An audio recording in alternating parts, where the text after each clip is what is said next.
गुरु जी, आप हमारे परिवार में फिर आए, हम सब बच्चों को फिर से ब्लेस किया। कोटि कोटि प्रणाम गुरु जी के चरणों में। आए हुई संगत का भी शुक्राना, सेवादारों का, सभी का, गुरु के पूरे जितना भी परिवार है, गुरु परिवार, सबका शुक्राना। गुरु जी आए, ये गुरु जी की इच्छा थी, गुरु जी आना चाह रहे थे, वरना हम लोगों को सेवा हर साल में एक बार मिलती है, ऐसा भी सब जानते हैं। तो कुछ बीच में ऐसा ही योग रहा कि छोटे वाले अंकल जो मेरे भाई हैं, उनका जन्मदिन था। तो मैं गुरुजी से कह रही थी, गुरुजी हर बार हम जन्मदिन होटलों में मनाते हैं, कभी कहाँ चले जाते हैं, कभी कहाँ। तो जो पिछला हमारा सत्संग था, जैसा कि सब सेवादारों को पता है, मेरी मम्मी अगले दिन कहती हैं, वो चोला मेरी आंटी लाए थे दिल्ली से, तो मम्मी बोलती हैं गुरुजी तो चले गए, हो गया सत्संग, अब कहाँ है गुरुजी। तो ऐसे करो, गुरुजी को जाके भोग लगाओ, शुक्राना बोलो और विदा कर दो। जैसे ये छोटी वाली सिस्टर और वो जो आंटी दिल्ली से आए थे, वो गुरुजी का चोला लेने आए, भी दरबार गुरुजी को विदा करते हैं। उससे पहले उन्होंने देखा जो ये रंगोली बनी हुई है, यहाँ पर कौड़ियाँ पड़ी थी, वो दोनों चिल्लाने लगी बहुत तेज तेज, शुक्राना गुरुजी, शुक्राना गुरुजी। हम लोग नहीं समझ पाए, क्योंकि गुरुजी ने इस तरीके से पहली बार इस परिवार को ब्लेस किया था। इनका जैसे ही हल्ला हुआ, हम नीचे से आए तो हमने देखा एक कौड़ी यहाँ पड़ी थी और एक गुरुजी के चरणों में पड़ी थी। फिर मैं गुरुजी से शिकायत कर रही थी, गुरुजी इनको ब्लेस कर दिया, मैं रह गई, मेरे में क्या कमी थी। मैं उस समय नहाई भी नहीं थी, तो मैं फटाफट गई बाथरूम में, अंदर बाथरूम में नहाते नहाते कह रही थी, गुरुजी मतलब इनकी किस्मत ज्यादा अच्छी है, मुझे ब्लेस नहीं करा, इनको कर दिया। जैसे ही वहाँ शुक्राना करती करती आई, तो जो ये गुरुजी की गद्दी पड़ी है, ये जस्ट इसके आगे और इसके पीछे गोमती चक्र का ढेर लगा हुआ था। शुक्राना गुरुजी। तो ये गुरुजी का ब्लेसिंग करने का तरीका था। दिवाली आने वाली थी, जैसे सबको पता है, तो वो दिवाली की ब्लेसिंग यहाँ करी, हम लोग नहीं समा पा रहे थे, मतलब वो खुशी हम लोगों से समाई नहीं जा रही थी। मेरा गला बैठ गया, हम रोए, कोई चिल्लाए। फिर हमने आरती लगा दी गुरुजी की शाम के समय। तो ये छोटी बहन जो बैठी आंटी, अचानक हम लोग आंखें बंद करके ओम जय शिव को ओमकारा की आरती कर रहे थे, तो यहाँ एक पैक बोतल पड़ी थी गुरुजी के जल प्रसाद की। बोतल में से आवाज आई टक, तो वो आंटी कहती है अभी कुछ गिरा है बोतल में। मैंने कहा पागल है, पैक बोतल पड़ी है, कैसे गिरेगा। जैसे हम लोगों ने आंखें खोल के देखा, आरती के बाद सुच्चा मोती पानी की बोतल में जल प्रसाद के अंदर। जय गुरुजी। गुरुजी ने इस तरीके से पूरे परिवार को, सबको ब्लेस किया। जितने सेवादार मेरे आसपास थे, मैंने सब संगत को बुलाया, बहुतों को मैंने दर्शन भी करवाया। मैंने कहा देखो गुरुजी कैसे हैं। वो आंटी भी आए थे और मैं खुशी इतनी ज्यादा थी कि मैं सब सेवादारों को वीडियो कॉल करने लग गई, क्योंकि पहली बार थी। मुझे लगा कि सेवादारों को भाई पता होगा कुछ करना होता है। तो गुरुजी कहते हैं ना, भोले भाई आते हैं गुरुजी।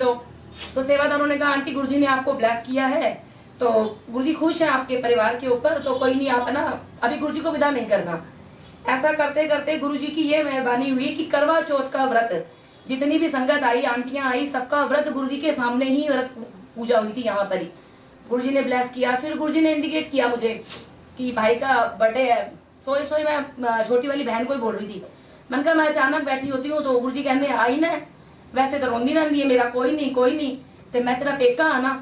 मैंने अचानक गाड़ी वाले को फोन किया, मैंने कहा चल भाई मेरे को मंदिर जाना है। हम मंदिर पहुंच गए। मंदिर कुदरती मैं 3 बजे निकली यहाँ से, तो आगे सोना चौक पे बहुत ज्यादा रश था। जैसे ही मैं वहां गए, भीड़ में मैं 1-2 आंटी को, अंकल को ले गई थी, उनका पहली बार जाना हुआ, गुरुजी की आज्ञा थी उनको लेके जाने की। भीड़ के कारण हमें 9:45 बज गए। जो 9:45 तक हम दिल्ली में भी महरौली में पहुंच चुके थे, लेकिन दरबार से बहुत दूर थे। मैं बार बार गूगल पे टाइम देखती हूँ, गुरुजी आज तो रह गई, आपने क्या कर दिया मेरे साथ। मैं तो उन संगत को लाई थी जो पहली बार आए थे।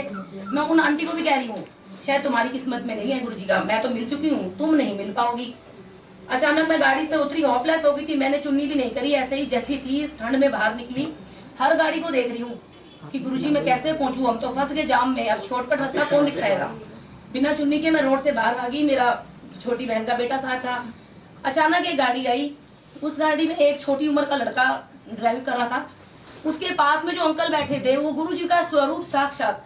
गुरुजी ने मुझे यूं गर्दन करके इशारा किया और ऐसे बोला कि चल आ जा। मैं वापस उल्टी भागी। मैंने कहा चलो रास्ता मिल गया। मैंने इनको आके बताया। विदिन 5 मिनट में दरबार के अंदर पहुंची। फिर मुझे लगा कि सेवादारों से मुझे रिक्वेस्ट करनी पड़ेगी कि हम जयपुर से आए हैं, हमें अंदर ले लो। किसी ने हमारा रास्ता नहीं रोका। सेवादारों ने कहा आंटी भागो मत, दरबार खुला है। अंदर गए, हमें इतने खुले दर्शन हुए, लंगर प्रसाद मिला, गुरुजी ने ब्लेस किया। गुरुजी जैसे आपने हमारे परिवार को ब्लेस किया, आई भी सभी संगत को ब्लेस करना, सभी पे अपना प्यार और आशीर्वाद बनाए रखना। जय गुरुजी, शुक्राना गुरुजी। अच्छा हाँ अंकल जी, वो मैं बताना भूल गई। अभी कुछ दिन पहले हम जयपुर गए थे, तो वहाँ पे ना एक मम्मी वगैरह के लिए मैं चाय बनवा रही थी एक दुकान पे, तो पास में एक फोटो वाले की शॉप थी, तो मेरा खिंचाव उस दुकान पे जा रहा था बार बार। तो मम्मी कहती क्या हो गया, मैंने कहा पता नहीं क्यों मेरे को लग रहा है। मैंने अंदर जाके कहा गुरु नानक जी का स्वरूप है, कहते हैं हाँ आंटी मिल जाएगा। फिर मैंने मम्मी को बुलाया, मम्मी आती क्या कर नहीं, घर है ना एक स्वरूप। मैंने कहा नहीं, गुरु जी के दरबार में स्वरूप देखा है मैंने, गुरु नानक जी का भी होता है, अपना खंडित हो रहा है। तो अंकल आगे चल के बोलते हैं आंटी कि कौन से गुरु को मानते हो। मैं गुरु जी की जो जितना जानती थी मैंने बताया। कहते हैं आंटी एक बात बोलूं, कोई एक सेवादार आया था बहुत समय पहले, उसने एक स्वरूप बनवाया मुझसे फ्रेमिंग के लिए, वो दोबारा मुड़ के नहीं आया मुझसे लेने के लिए। और वो उसने एकदम जो पीछे नहीं होता स्टोर में ढेर के अंदर गुरु जी का ये वाला स्वरूप था, वो रखा हुआ था उसने। वो कहता है आपके ये गुरु जी तो नहीं है आपके। मैंने कहा ये गुरु जी है। मैंने कहा अंकल जैसे है जो है मुझे पैक कर दो ना। मैंने उससे उनकी कीमत पूछी ना कुछ पूछा। मैंने कहा इस तरीके से कह रहे हैं, पता नहीं मेरे को ऐसा लगा कि मैं आपको बोलूं, ये मैंने आज तक किसी को नहीं बोला। उन्होंने ये स्वरूप दिया, ये स्वरूप हम घर लेकर आए। अगले दिन सफाई हो रही थी मंदिर की, हमारा पेंट हो रहा था शायद, मम्मी ने मंदिर सजाया। तो मेरी भाभी जैसे कि सुबह उठते ही उनका नियम है कि वो पहले गुरु जी को भोग लगाती हैं, फिर हम घर वालों को देती हैं। तो वो नहा धो के भोग लगाने गई, तो अंदर गुरु जी के स्वरूप के आसपास इलायचियों का ढेर लगा हुआ था। जो शिव परिवार है, शिव जी के हाथ के ऊपर और पास पास, और पूरा इत्र से महक रहा। वो कह रहे हैं मम्मी आपने रात को कल इलायचियों का भोग लगाया है।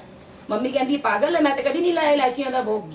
हम उठकर देखने आए, वो इलायची वहीं पर मैंने रखी है संगत के लिए कि सब संगत ब्लेसिंग लेंगे। उस इलायची में अभी भी गुरु जी की वो ही खुशबू, मतलब वो रूहानी खुशबू, हम उसको बयान नहीं कर सकते। पूरी इलायचियां इत्र से भिगोई हुई। मैं कह रही गुरु जी इस बार इतना ब्लेस करना कि मैं किसी संगत को, सेवादारों ने पिछली बार भी मांगा था मैं दे नहीं पाई, तो कुछ इलायची मैंने अभी चाय प्रसाद में डलवा दी ताकि हर संगत तक पहुंच जाए। बाकी वो कौड़ियां और जो इलायची गुरु जी ने ब्लेस करी संगत को दर्शन करवाने के लिए हम लोगों ने रखी हुई है। तो गुरु जी अनंतम शुक्राना आपका, बार बार शुक्राना गुरु जी। आई हुई संगत को ब्लेस करना, सबको ब्लेस करना, मेरे पूरे परिवार पर अपनी कृपा ऐसे ही बनाई रखना। जय गुरु जी, शुक्राना गुरु जी। गुरु जी